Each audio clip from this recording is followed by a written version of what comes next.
Puji Tuhan. Shalom saudara-saudara, bertemu kembali dalam khotbah online GPC Anugerah Bermazmur 29 November 2020. Mari kita bersama-sama berdoa meminta hikmat dan pengertian dari Tuhan supaya kita bisa memahami isi daripada firman-Nya. Tuhan Yesus, terima kasih untuk berkat-Mu hari ini. Kami sangat bersyukur diberikan tubuh yang sehat, diberikan kekuatan, minimal kami diberikan kesempatan Tuhan untuk bisa mendengar firman-Mu dengan baik. Maka sekarang kuduskanlah kami ya Tuhan, supaya kami boleh layak dan berkenan di hadapan-Mu. Kuduskan dan urapilah firman-Mu supaya firman-Mu juga boleh menjadi berkat bagi siapa saja yang mendengarnya. Penuhi kami dengan kasih karunia, penuhi kami dengan Roh Kudus-Mu, sehingga kami boleh tetap tinggal bersama-sama dengan Tuhan. Terpujilah nama-Mu Bapa, di dalam nama Yesus kami berdoa. Haleluya. Amin. Saudara-saudara, hari ini saya mau sampaikan satu tema firman Tuhan, yakni aku perlu Yesus. Saya percaya bahwa anugerah Tuhan akan tetap menyertai dan menjaga kita sampai kapanpun, sampai kita kembali kepada Tuhan. Dan saya percaya bahwa jika hari-hari ini kita masih ada di dunia ini, maka itu semua terjadi karena kasih karunia, terjadi karena anugerah Tuhan. Dan biarlah kiranya hari ini boleh menjadi hari di mana kebutuhan-kebutuhan kita akan kebenaran firman, kebutuhan-kebutuhan kita akan hal-hal yang bersifat rohani, itu boleh dipenuhi oleh Tuhan melalui firman-Nya. Mari izinkan Tuhan berbicara kepada kita, bukan seperti saudara mendengar saya, tetapi saudara mendengar sungguh-sungguh Tuhan sedang berbicara melalui firman-Nya. Saudara-saudara yang dikasihi Tuhan, suatu hari seorang anak yang masih kecil, dia keluar dari kamarnya menuju ruang tamu dan dia mulai menangis. Dia mulai berteriak, "Mama, mama, kamu di mana? Mama, mama." Anak ini sedang mencari-cari mamanya, saudara. Dan tiba-tiba dari arah yang agak sedikit jauh dari belakang, di rumah yang sangat besar itu, sang mama mulai menuruni tangga. Pas di ujung tangga, anak ini berlari lalu memeluk mamanya erat-erat. Lalu sang mama bertanya, "Ada apa? Kamu mencari mama?" Sang anak berkata, "Mama, aku takut, aku takut." Ya. Sang mama berkata, "Lalu kenapa tadi kamu berkata bahwa kamu tidak butuh mama? Itu sebabnya mama naik ke atas." "Iya mama, tapi hari ini aku takut." Saudara-saudara, ini adalah satu gambaran bahwa ketika seseorang membutuhkan orang lain, memerlukan orang lain, maka itu menjadi satu saat dan momen yang sangat penting baginya. Anak ini sangat membutuhkan mamanya ketika dia sedang merasa takut. Tadinya enjoy aja, gak ada masalah. Hari ini kita juga akan belajar firman Tuhan tentang satu kota, di mana kota ini suatu hari benar-benar sangat membutuhkan Yesus dan menjadikan Yesus sebagai pengharapan hidupnya. Mari kita sama-sama membaca Injil Lukas pasal 13 ayat 34.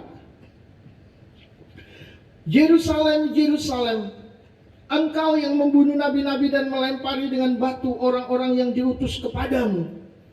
Berkali-kali aku rindu mengumpulkan anak-anakmu, sama seperti induk ayam mengumpulkan anak-anaknya di bawah sayapnya, tetapi kamu tidak mau." Saya lanjutkan di ayat yang ke-35. "Sesungguhnya rumahmu ini akan ditinggalkan dan menjadi sunyi. Tapi aku berkata kepadamu, kamu tidak akan melihat aku lagi, hingga pada saat kamu berkata, diberkatilah dia yang datang dalam nama Tuhan." Saudara-saudara, Yesus mengeluhkan Yerusalem. Mengapa? Yerusalem adalah pusat ibadah agama Yahudi. Orang-orang Yahudi setiap tahun mereka berkumpul dari seluruh daerah pergi ke Yerusalem untuk mempersembahkan korban penebus dosa dan mempersembahkan korban-korban yang lain kepada Tuhan. Maka saudara-saudara, kita bisa sedikit berimajinasi bahwa pada saat Tuhan melihat Yerusalem, Tuhan sedang melihat umat umatnya yang begitu banyak berbondong-bondong datang untuk mencari dia. Itu sebabnya Yerusalem menjadi sorotan di mata Tuhan. Tetapi apa yang terjadi? Ternyata mereka memberontak kepada Tuhan. Itulah yang disesalkan. Menyembahnya sih oke, tapi memberontaknya itu menghilangkan penyembahan mereka kepada Tuhan. Yang kedua, Tuhan merindukan pertobatan Yerusalem. Seakan-akan saudara-saudara, dia berusaha berkali-kali untuk mengumpulkan penduduk Yerusalem, memulihkan mereka, tetapi mereka tetap keras hati, berkepala batu dan tidak mau bertobat. Itu sebabnya di dalam Lukas 13 ayat yang ke-34 dikatakan, berkali-kali kata Yesus, aku rindu mengumpulkan anak-anakmu sama seperti induk ayam mengumpulkan anak-anaknya di bawah sayapnya, tetapi kamu tidak mau, katanya. Saudara-saudara yang dikasihi Tuhan, seakan-akan di sini kita melihat waktu Yesus berkata Yerusalem, Yerusalem, itu seperti Yesus sedang curhat kepada para pendengarnya agar mereka berempati dan mendorong orang-orang Yerusalem, penduduk Yerusalem, anak-anak Yerusalem untuk bertobat dan kembali kepada Yesus. Saudara-saudara, mengapa hal ini terjadi? Karena Yesus sebenarnya saat itu sedang berdiri dan menunjukkan pribadi keilahiannya itu seperti seorang ibu yang sedang ingin dan rindu mengumpulkan anak-anaknya. Itu adalah bahasa kasih. Itu adalah bahasa kasih dari Tuhan kita yang adalah kasih. Di sana ada kesedihan, ada ratapan tentang masa depan Yerusalem. Itu sebabnya tangisan Yesus terhadap Yerusalem itu sebenarnya begitu pilu dan sangat dalam. Mengapa? Karena saudara-saudara, ketika Yesus berkata Yerusalem, Yerusalem, dia melihat jauh ke depan bahwa Yerusalem akan mengalami sesuatu yang sangat buruk, sesuatu yang sangat suram. Akan terjadi peristiwa berdarah yang hebat dan luar biasa, yakni umat Tuhan akan dibunuh. Tahun 70 Masehi, Jenderal Titus dari Roma datang dan mencari orang-orang Yahudi. Orang-orang Yahudi lari semua pergi ke bait Allah. Mereka mengumpul di sana. Saudara-saudara, Jenderal Titus menggunakan satu taktik dan strategi perang. Dia tidak menyuruh pasukannya langsung masuk dan menyerang, tetapi membiarkan orang-orang Yahudi yang berkumpul itu kehabisan makanan. Dibiarkan saja. Dan pada saatnya mereka benar-benar kehabisan makanan, lalu diseranglah mereka dengan batu pelontar, dan akhirnya saudara tembok-temboknya dicungkil, emasnya diambil. Sejarah mengatakan bahwa tempat itu rata menjadi seperti tanah. Dan apa yang dinubuatkan oleh Yesus dalam Matius 24 itu benar-benar terjadi. Saudara-saudara yang dikasihi Tuhan, mengapa hal ini bisa terjadi? Itu semua ada sejarahnya. Masih ingatkah saudara ketika Yesus sedang diadili dan bertemu dengan Pontius Pilatus? Gubernur Romawi ini berkata, aku tidak ikut bersalah akan darahnya. Karena saudara, Pontius Pilatus menerima kabar dari sang istri yang mendapatkan mimpi bahwa Yesus ini orang benar. Dan dia juga tidak mendapati kesalahan apapun yang diperbuat oleh Yesus. Pontius menyerahkan kembali kepada orang-orang Yahudi, tapi orang Yahudi menyerahkan lagi kepadanya. Dan akhirnya Yesus pun disalib, Yesus pun dibunuh. Yang menarik adalah ketika Pontius Pilatus mencoba untuk melepaskan Yesus karena dia tidak mendapati kesalahan apapun terhadap Yesus, orang-orang Yahudi malah berteriak, salibkan dia, bebaskan Barabas. Wow. Dan Barabas dibebaskan. Saya benar-benar kagum dan terpesona. Karena pribadi yang bernama Yesus ini, sampai di dalam penghukumannya pun membebaskan orang. Gara-gara Yesus Barabas dilepaskan. Saudara-saudara yang dikasihi Tuhan, ada kata-kata yang begitu sangat sensitif. Yakni ketika Pontius Pilatus berkata, aku tidak bersalah terhadap darah orang benar ini. Dia mencuci tangannya. Tetapi saudara-saudara, orang-orang Yahudi malah berteriak, biarlah darahnya ditanggung oleh kami dan oleh anak-anak kami. Itu sebabnya saudara-saudara, tahun 70 Masehi ketika bait Allah dihancurkan, dilululantakkan sampai ke tanah, dan orang-orang Yahudi dibunuh, terjadi genangan darah di sana.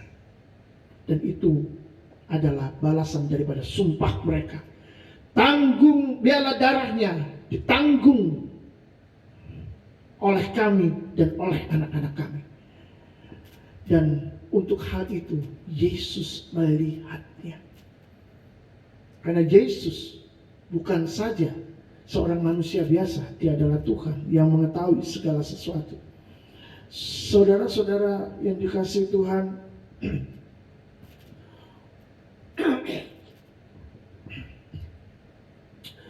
pertanyaannya adalah, kapankah pernyataan Yesus ini digenapi? Ketika Yesus berkata di dalam Lukas 13 ayat 35, sesungguhnya rumahmu akan ditinggalkan dan menjadi sunyi, tetapi aku berkata kepadamu, kamu tidak akan melihat aku lagi hingga pada saat kamu berkata, diberkatilah dia yang datang di dalam nama Tuhan. Saudara, kamu tidak akan melihat aku lagi, kata Yesus, dan diberkatilah kamu yang datang di dalam nama Tuhan. Ini bicara tentang apa? Ini berbicara bahwa eksistensi, kehadiran Yesus tidak lagi didengar di Israel. Dan saudara-saudara, kalau kita melihat fakta kekristenan tahun 2010 ketika saya ada di Israel, sang pemandu berkata bahwa kekristenan cuma 5% ada di sana. Dan kebanyakan ada di kota Bethlehem saat itu. Saya nggak tahu sekarang berapa. Tetapi yang jelas saudara, nama Yesus memang tidak terlalu dikenali. Sampai hari ini nama Yesus ditolak. Ada orang-orang Kristen namanya Yahudi Mesianik. Orang-orang Yahudi yang percaya bahwa Yesus adalah Mesias, menerima Yesus sebagai Mesias. Tapi itu pun mengalami tekanan-tekanan saudara. Mereka seringkali didemo, dilempari batu dan diganggu. Baru-baru saja mereka mendapatkan legitimasi dari pemerintah bahwa mereka dilindungi dari tangan-tangan orang-orang yang melarang Yahudi Mesianik ada di sana. Ada 100 meter jarak di mana orang-orang lain yang ingin berdemo tidak boleh dekat-dekat. Saudara-saudara, kekuatan hukum itu sangat berguna bagi mereka. Namun yang jelas memang Yesus tidak jelas di sana. Yesus berkata, kamu tidak akan melihat aku lagi. Itu sebenarnya saudara-saudara, peristiwa 70 Masehi itu sebenarnya menunjukkan suatu hukuman yang begitu fatal dan sangat panjang.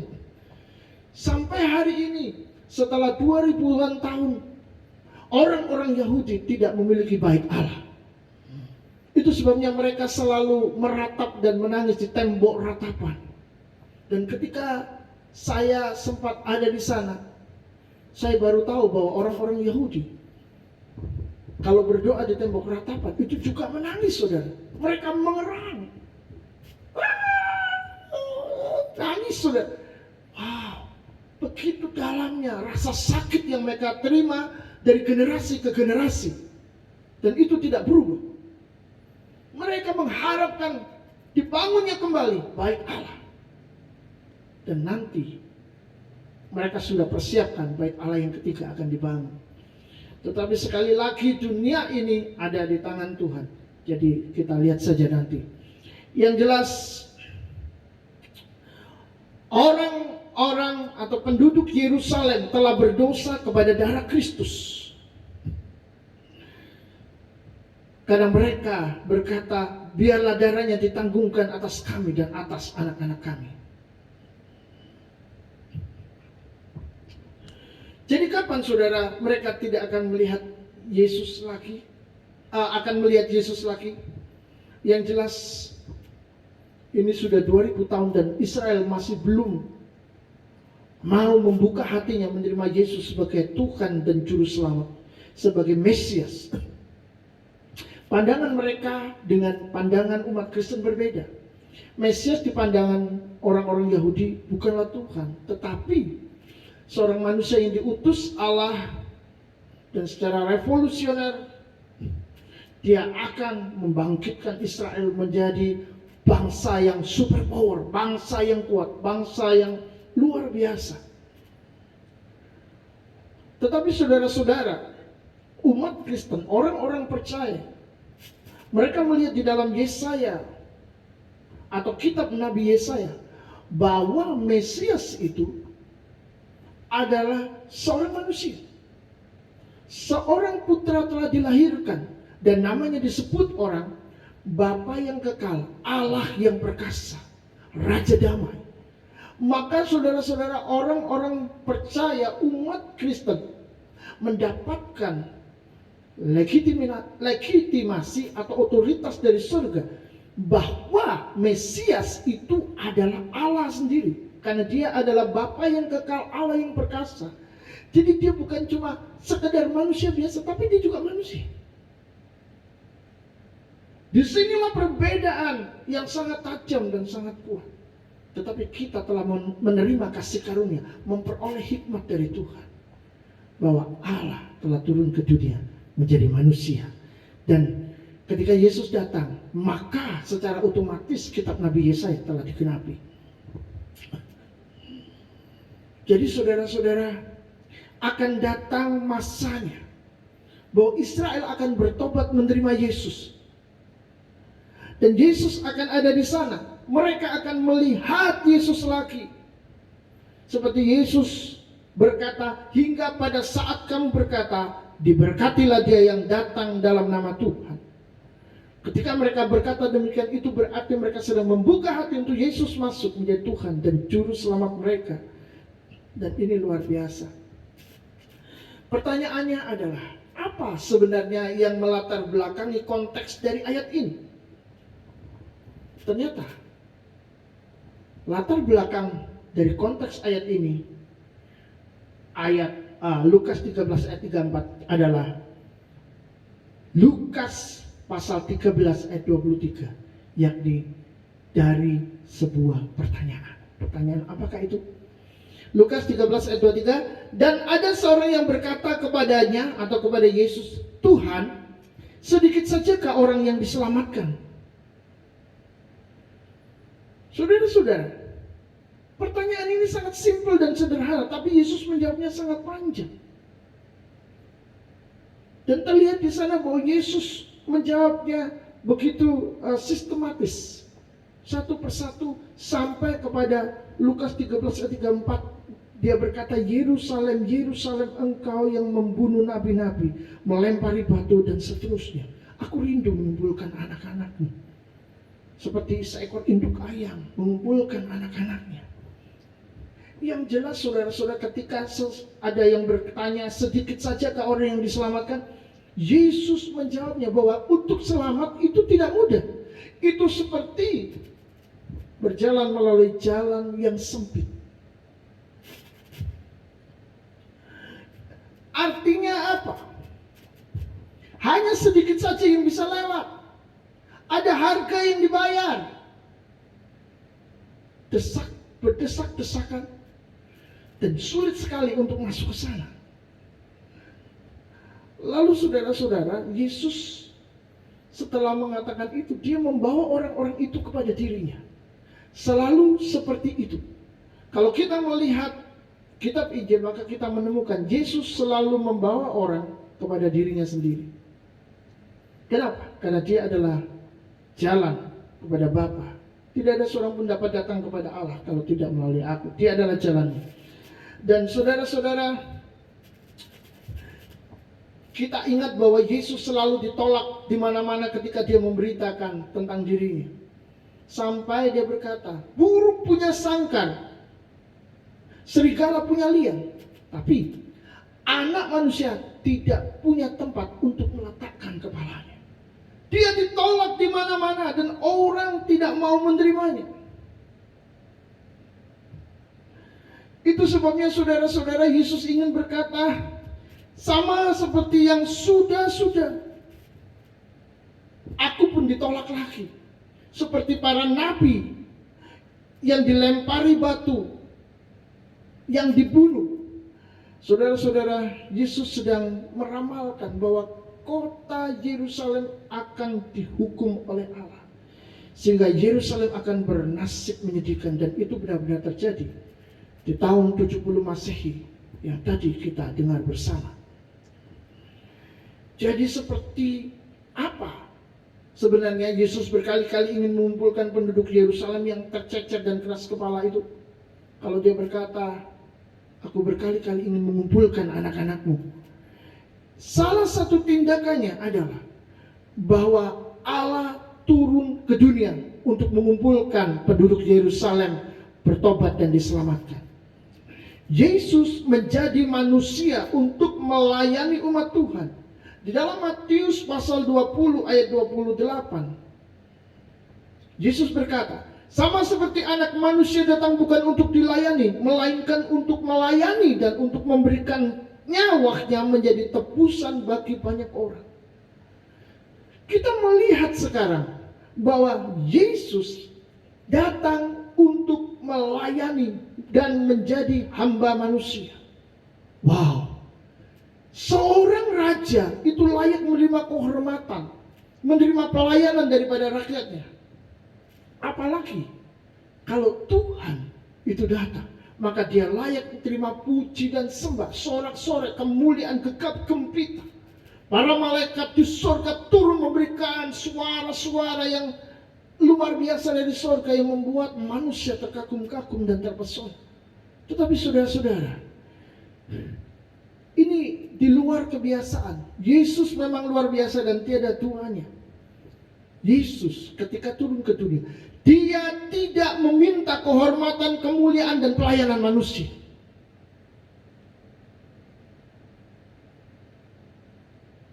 Dia menolak semua itu. Bahkan dia memberikan hidupnya. Dia merelakan dirinya, direndahkan sedemikian rupa sampai mati di atas kayu salib. Dan ini adalah sesuatu yang sangat jauh di luar pikiran kita. Kadang kita tidak bisa menerimanya. Kemarin saja ketika Habib Rizik datang, wah, para pengikut datang berbondong-bondong menyambutnya. Junjungannya datang. Ketika mereka memasang baliho-baliho dan diturunkan oleh Satpol PP, mereka marah, saudara. Mereka naikkan lagi. Kenapa? Karena Habib Rizik bagi FPI adalah junjungan, adalah orang yang sangat dihormati. Saudara-saudara, dan saya percaya para pemimpin di dunia ini pasti suka untuk dipuji, dihormati. Kata-katanya didengar, diturutin, betul nggak? Tetapi saudara, kita melihat bahwa Yesus begitu berbeda. Dia begitu sangat agung, begitu sangat mulia, begitu sangat suci, begitu sangat luar biasa. Tetapi ternyata dia tidak mengambil itu. Kalau kita sebagai manusia pasti akan mengambilnya. Dihormati itu enak, saudara. Benar nggak? Dituruti kata-kata itu enak. Meskipun saudara pakai baju tidur, baju yang jelek, yang kumal, tapi kalau saudara dihormati, saudara tidak akan malu berjalan di tengah-tengah mereka. Kenapa? Karena pakai baju jelek aja, kita masih tetap dihormati. Bayangkan hal ini. Yesus tidak mengambil kemuliaan dan kehormatan itu. Dia rela untuk tidak dihormati, bahkan untuk dihujat, dicaci maki, disiksa, dianiaya, dan dibunuh. Betapa rendah hatinya, betapa besar dan betapa terhormatnya dia. Saudara, kita benar-benar sangat mengagumi Yesus. Tapi coba lihat apa yang terjadi padanya. Di dalam Filipi pasal 2 ayat 6 dan 7 dikatakan, yang walaupun dalam rupa Allah tidak menganggap kesetaraan dengan Allah itu sebagai milik yang harus dipertahankan, melainkan telah mengosongkan dirinya sendiri dan mengambil rupa seorang hamba dan menjadi sama dengan manusia. Dan dalam keadaan sebagai manusia, ia telah merendahkan dirinya dan taat sampai mati, bahkan sampai mati di kayu salib. Saudara-saudara, dalam rupa Allah, dalam kesetaraan dengan Allah, Yesus melepas keberadaannya yang transenden, yang tidak bisa dijangkau oleh manusia. Dan dia masuk ke dalam daging, masuk ke dalam ruang dan waktu, menjadi terbatas. Ini adalah sesuatu yang sangat sulit sebenarnya. Tapi Yesus melakukannya. Di satu sisi orang-orang di sekitarnya hanya melihat kemanusiaan Yesus. Tapi di sisi lain, yang tidak terlihat, mereka harusnya menyembah Yesus. Ini yang terjadi. Namun saudara-saudara, Tuhan yang harus mereka sembah itu tidak mereka kenali. Itu sebabnya mereka berbicara seenaknya, mereka bertanya jawab semaunya, bahkan mereka menghujat, mencaci maki, menangkap, memukul, menyiksa, membunuhnya. Mengapa? Karena mereka menganggap Yesus hanya manusia biasa. Padahal berkali-kali Yesus menunjukkan bahwa dia bukan manusia biasa. Dari rakyat kecil, para ahli agama, sampai kepada para pembesar Roma, Yesus berkata bahwa dia bukan orang biasa. Tapi semuanya mementahkan itu. Toh buktinya Yesus bisa dibunuh. Berarti dia bohong. Oh tidak, dia tidak berbohong karena dia bangkit pada hari ketiga persis seperti yang dia katakan. Dan itu terjadi. Bahkan dia naik ke surga, disaksikan para muridnya, naik di awan-awan dan hilang, tertutup oleh awan-awan, memasuki dimensi ilahi yang tidak terlihat. Saudara-saudara, Yesus tidak mereka kenali, tetapi para murid, orang-orang yang percaya mengenalinya. Mengapa? Karena mereka mengikuti, mereka menyelidiki, dan mereka masuk di dalamnya. Dan oleh kasih karunia dan anugerah Tuhan, mata mereka dibuka, hati mereka dicelikan, dan mereka tahu siapa Yesus sesungguhnya. Dia adalah Allah. Yang jelas, Yesus di dalam kemanusiaannya melayani manusia di dalam kasih. Dan untuk memimpin mereka masuk ke dalam keselamatan. Dan keselamatan itu tidak lain adalah dengan cara memberikan dirinya sendiri. Seperti yang dikatakannya, akulah roti hidup. Yohanes 6 ayat 35 kata Yesus kepada mereka, akulah roti hidup, barang siapa datang kepadaku ia tidak akan lapar lagi, dan barang siapa percaya kepadaku ia tidak akan haus lagi. Seperti makan roti agar seseorang bisa kenyang dan tetap hidup, demikian juga kita butuh Yesus supaya kita tetap selamat, supaya kita memperoleh hidup yang kekal. Yesus memberikan dirinya, itu seperti kita makan roti. Ketika kita makan roti, bukan kita yang habis, bukan kita yang mengorbankan diri, tapi roti itulah yang mengorbankan dirinya untuk kita makan supaya kita kenyang, supaya kita hidup. Roti itu sendiri habis. Roti itu sendiri mengalami rasa sakit. Saudara-saudara, Yesus mengalami rasa sakit dan rela melakukan itu untuk keselamatan kita. Jadi saudara-saudara, dia datang untuk memberikan dirinya dan bukan mengambil sesuatu dari kita. Pertanyaannya sekarang, apakah yang sudah kita berikan kepada dia? Ini adalah sebuah pertanyaan klasik yang seharusnya terus kita tanyakan, supaya kita tahu bahwa kita begitu sangat jauh dengan Tuhan. Adakah di antara saudara yang berani berkata, aku memberikan diriku untuk Yesus? Wow, itu kata-kata yang baik. Tapi sementara waktumu habis untuk bekerja, dan saat santai pun kamu gunakan untuk nonton televisi, browsing internet dengan smartphone masing-masing, dan untuk hal-hal lain. Ada yang sibuk sekolah, sibuk bekerja. Saudara-saudara yang dikasihi Tuhan, kalau waktu bersekutu dengan Tuhan saja nggak punya, bagaimana mungkin kita bisa memberikan tenaga kita, pikiran kita, atau kerinduan kita untuk memberikan harta kita untuk Tuhan? Itu pasti tidak ada. Kenapa? Kita terlalu sibuk dengan diri kita sendiri, sehingga kita lupa bahwa Tuhan ingin kita sibuk dengannya. Banyak orang terlalu meremehkan dan menggampangkan Tuhan melalui pembicaraan dan pikiran-pikiran duniawi. Seakan-akan Tuhan tidak lebih penting daripada kebutuhan-kebutuhan manusiawi. Benar, kita hidup di dunia, kita punya banyak kebutuhan dan itu harus terpenuhi, itu harus tercukupi. Kalau tidak, kita berhadapan dengan banyak masalah. Tetapi jangan lupa, hidup kita ini bukan hanya untuk mencukupi kebutuhan-kebutuhan kita, tapi hidup kita ini adalah untuk bertemu. Hidup kita ini adalah untuk bersekutu, mencari Tuhan, berhubungan intim dekat dengan Tuhan. Karena Tuhan menciptakan kita supaya kita dekat dengan Dia. Mengapa? Karena kita anaknya dan Dia adalah Bapa kita. Kita umatnya, Dia adalah Tuhan kita. Saudara-saudara yang dikasihi Tuhan, banyak sekali ketika di pandemi corona ini, tempat ibadah belum dibuka, lalu orang-orang membuat alasan yang paling tepat. Aku sih ingin datang kepada Tuhan, tapi toh gereja masih tutup, semua masih belum dibuka.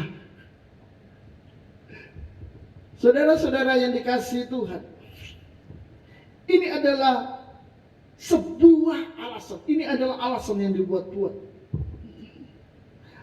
Ada yang berkata tidak ada waktu untuk mengurusi soal-soal rohani. Sekarang saatnya memikirkan cara untuk keluar dari kesulitan ekonomi di masa-masa pandemi ini. Wow. Padahal kalau mau dipikir-pikir, masih ada juga waktu sebenarnya untuk Tuhan. Tapi itu tidak pernah dilakukan. Selalu habis untuk yang lain. Saudara-saudara, ada seorang pemuda SMP yang ketagihan game online, sehingga nilai-nilai raportnya turun dengan drastis. Dia sadar bahwa game online begitu sangat mengikat dia. Dia begitu senang melakukan itu. Sampai suatu hari akhirnya dia pergi ke gereja sebelum pandemi COVID. Dan dia mendengar pendetanya menyampaikan firman Tuhan tentang membangun relasi dengan Tuhan, membangun hubungan dengan Tuhan. Dan itu menyadarkannya. Dia mulai rajin beribadah. Dia merasa berdosa, dia merasa nggak layak, dia merasa bersalah. Tetapi saudara-saudara, lambat laun dia bisa melepaskan game online. Dan dia bertumbuh, dia dipulihkan oleh Tuhan. Jangan lagi berbicara bahwa kita tidak punya waktu untuk mengurusi persoalan rohani. Itu tergantung apakah saudara mau untuk berurusan dengan hal rohani. Saudara mau datang kepada Tuhan atau tidak. Hanya itu saja masalahnya. Jadi beberapa orang ada yang memang malas membangun hubungan dengan Tuhan. Lalu alasannya adalah sibuk memikirkan jalan keluar dari masalah-masalah persoalan yang sedang grundel di pikirannya. Ada yang bilang, saya lagi sumpah, lagi susah, lagi sedih, banyak masalah, mood saya jelek. Jadi bagaimana mungkin saya bisa datang kepada Tuhan dengan keadaan seperti ini? Mana saya bisa berkonsentrasi untuk berhubungan dengan Tuhan? Saudara-saudara yang dikasihi Tuhan, apakah Tuhan meminta kita datang kepadanya hanya pada saat segala sesuatu baik dan lancar? Tidak ada ayatnya. Firman Tuhan mendorong kita untuk terus mencari Dia di dalam segala keadaan. Baik atau tidak baik waktunya, firman harus terus dinyatakan, firman harus terus didengar, pertumbuhan harus terus terjadi, termasuk pada saat pandemi COVID ini, di mana ada banyak anak-anak Tuhan tidak bisa lagi datang ke gereja, tidak bisa lagi bersekutu. Tidak ada alasan bagi kita untuk berkata kita tidak bisa mengalami pertumbuhan secara rohani. Itu tergantung hubungan kita dengan Tuhan. Tidak bisa berhubungan secara offline. Kita bisa berhubungan dengan Tuhan sendiri secara pribadi di kamar kita, di ruang kerja kita, atau dimanapun berada. Kita bisa membaca Alkitab. Oh, saya tidak bawa Alkitab. Sekarang kitab suci sudah masuk di smartphone dan kita bisa membukanya. Kalau kita mau, selalu saja ada pintu terbuka untuk itu. Saudara-saudara, ada yang bilang begini, aku masih banyak dosa, aku merasa tidak layak. Saudara-saudara, kapankah manusia bisa hidup suci tanpa dosa sama sekali ketika dia masih tinggal di dunia ini? Jadi kalau menunggu sampai hidup suci baru bertemu dengan Tuhan, sampai kapanpun engkau tidak akan pernah bisa bertemu dengan Tuhan. Sampai mati pun engkau tidak akan bisa hidup suci. Kesucian bukan karena kebaikan yang kita buat. Kesucian bukan karena usaha kita untuk keluar dari dosa. Kesucian itu terjadi karena kasih karunia Tuhan. Ketika kita bergaul, berhubungan dengan Tuhan, maka itu dengan sendiri akan menyucikan kita. Karena Yesus sudah mati di atas kayu salib dan darahnya dicurahkan kepada kita. Dan kalau kita berdosa, kita meminta ampun kepadanya, maka pengampunannya akan turun atas kita. Datanglah kepada Tuhan. Carilah Tuhan selagi masih ada waktu. Ada lagi yang bilang, aku belum sukses dan kaya. Nanti kalau sudah mapan, aku akan datang kepada Tuhan. Kalau sekarang datang percuma, tersendat-sendat. Lagi konsentrasi, datang kepada Tuhan, pikirannya mikirin bisnis, mikirin kebutuhan hidup, mikirin istri dan anak harus dicukupi dan lain sebagainya. Sekali lagi, alasan seperti ini hanya membuat engkau semakin jauh dari Tuhan dan menutup pintu kesempatan untuk engkau mengalami pertolongan, mengalami persekutuan pribadi yang indah dan sangat baik dengan Tuhan. Saudara-saudara, apakah sebenarnya ini semua adalah sebuah indikasi yang menunjukkan kepada hati yang memang tidak mau mendekat kepadanya? Itu sebenarnya alasan demi alasan selalu ada, selalu keluar dari mulut kita. Apa yang menyebabkannya? Yang menyebabkannya adalah hati kita tidak mau dekat dengan Tuhan. Kalau orang-orang ingin dekat dengan Tuhan, pasti dia mencari Tuhan. Saudara, Yesus mencari orang-orang yang mengasihinya dan bukan mencari orang-orang yang banyak alasan. Marilyn Monroe, artis cantik yang terkenal di era 50-an, setelah syuting di dalam sebuah acara, seorang hamba Tuhan, evangelis Billy Graham, mendatangi tempat syuting itu untuk bertemu dengan Marilyn Monroe. Dia mau menyampaikan pesan Tuhan karena roh Tuhan mendorong dia, temui Marilyn Monroe. Tapi apa yang terjadi? Saudara-saudara, Marilyn Monroe menolak dia dan berkata dengan arogan, katanya, aku tidak butuh Yesus. Wow. Pulanglah Billy Graham dengan sebuah usaha yang sia-sia. Tapi seminggu kemudian surat kabar memberitahu Marilyn Monroe tewas di apartemennya hanya dalam waktu 1 minggu. Saudara-saudara, Yesus memberikan perumpamaan tentang kerajaan surga itu seperti undangan seorang raja atas pernikahan anaknya. Raja ini sedang mengundang orang-orang pilihan untuk datang ke perjamuan kawin anaknya. Tetapi ternyata para tamu, para undangan itu tidak merespon dengan baik. Mereka bahkan memberikan alasan-alasan untuk tidak datang. Ada yang berkata bahwa mereka mau ke ladang, ada yang bilang mau mengurus usahanya, bahkan ada yang membunuh hamba-hamba raja ini, menyiksa dan menganiaya mereka. Raja ini marah dan membunuh mereka. Lalu saudara, raja ini berkata kepada hamba-hambanya, sekarang undangan ini sebar di persimpangan-persimpangan jalan kepada siapa saja, kepada orang-orang manapun, tidak pandang bulu. Lalu saudara, para hamba ini menyebarkan undangan itu kepada semua orang yang ada di jalanan, yang ada di persimpangan jalan, orang-orang jahat, orang-orang baik. Dan itu ada di dalam Matius 22 ayat 5, 6, 9, dan 10. Saudara-saudara yang jelas, undangan pertama itu menggambarkan tentang undangan keselamatan yang diberikan kepada bangsa pilihan Allah, umat utama dari Tuhan, yakni Israel. Tapi Israel menolaknya. Mereka berdalih mereka tidak bisa menerima undangan itu. Maka Tuhan marah, menghukum Israel, dan Tuhan mengundang orang-orang di luar Yahudi, di luar Israel. Itu sebabnya saudara-saudara, keselamatan bukan hanya untuk domba-domba Israel saja, tapi keselamatan ini adalah untuk seluruh dunia. Karena umat Israel telah menolak keselamatan itu. Padahal mereka adalah bangsa pilihan secara daging. Tapi mereka menolak, maka Tuhan berikan itu kepada siapa saja yang mau menerima undangan untuk memenuhi ruang perjamuan kawin. Karena tempat itu harus penuh dengan para undangan. Ada 4 hal penting yang harus kita perhatikan.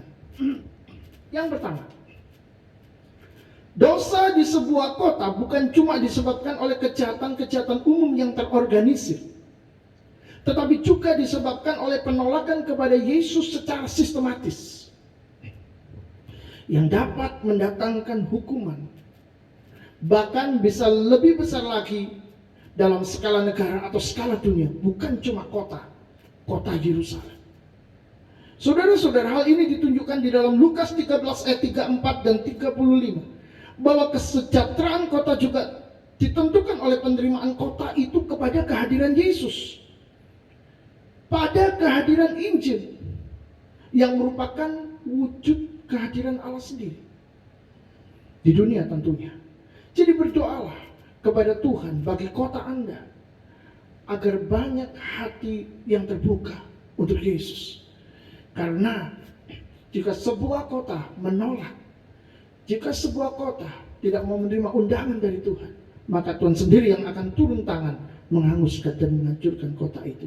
Dan itu ngeri bagi kita yang percaya kepada firman-Nya. Yang kedua, Yesus memang memberikan keselamatan itu secara cuma-cuma. Tetapi untuk memperoleh keselamatan itu, Yesus berkata, engkau harus melalui jalan yang sempit, yang tidak semua orang bisa menggapainya. Itu artinya, keselamatan yang cuma-cuma itu bukanlah keselamatan yang murahan, keselamatan yang gampang. Saudara-saudara, ada perjuangan untuk bisa memperolehnya, dan tidak semua orang dapat menggapainya. Kesulitan menerima hadiah keselamatan itulah yang dinamai dengan anugerah keselamatan. Jadi untuk menerima keselamatan itu tidak mudah. Tapi kalau saudara menerimanya, itulah anugerah. Anugerah keselamatan yang diberikan secara gratis melalui pekerjaan Roh Kudus, berkuasa melahirbarukan kita. Ini bukan pekerjaan mudah. Itu sebabnya saudara-saudara kita juga tahu bahwa ada banyak orang mungkin tidak di sini, tetapi di luar negeri, dan mungkin juga di sini. Ada beberapa untuk menerima Yesus sebagai Tuhan dan Juru Selamat, untuk menjadi orang percaya, sulitnya setengah mati. Mereka harus melewati berbagai macam penderitaan, tangisan, air mata. Bahkan banyak di antara mereka yang dibunuh secara kecil dan kejam karena nama Yesus. Itulah yang disebut dengan melewati jalan yang sulit. Tetapi keselamatan itu sendiri merupakan hadiah, merupakan berkat, merupakan pemberian cuma-cuma dari Tuhan kepada kita. Karena kalau Dia tidak memberikannya secara cuma-cuma kepada kita, maka kita tidak akan pernah memperolehnya kapanpun juga. Yang jelas saudara-saudara, yang ketiga, Yesus menolak menerima pujian dan mengosongkan dirinya, mengambil rupa seorang hamba. Ini adalah hal yang harus kita taruh di dalam pikiran kita. Berkali-kali kita harus berkata bahwa Yesus yang mulia, yang besar, yang agung, yang layak dipuji, disembah, yang layak menerima kehormatan, kemuliaan, dan tidak boleh dinista, tidak boleh dikata-katain jelek sedikit pun. Itu ternyata tidak mengambil pujian untuk dirinya. Dia menolak. Dia memilih mengosongkan diri dan mengambil rupa seorang hamba. Dan ini merupakan dorongan yang kuat bagi kita untuk menjadi rendah hati dan tidak menganggap diri kita penting saat kita melayani Dia. Sesukses apapun pekerjaan pelayananmu, ingat, tidak ada kemuliaan apapun yang bisa kita banggakan di sana. Kita hanya bisa duduk dan berkata, terima kasih Tuhan. Terima kasih Tuhan mau pakai aku untuk melayani Tuhan. Oh, itu indah sekali. Yang keempat, saudara-saudara, Yesus mencari orang-orang yang mau mengasihinya, bukan orang-orang yang sibuk dengan dirinya sendiri. Apakah saudara termasuk orang yang mengasihi Tuhan atau sibuk dengan dirinya sendiri? Saudara-saudara, datanglah kepada Tuhan selagi masih diberi kesempatan, masih diberi waktu.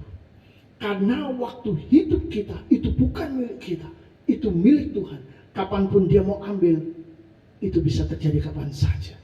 Sebelum itu terjadi, pastikan bahwa saudara sudah datang kepada Tuhan. Mengapa? Karena saudara perlu Yesus, saudara butuh Yesus. Amin. Tuhan memberkati.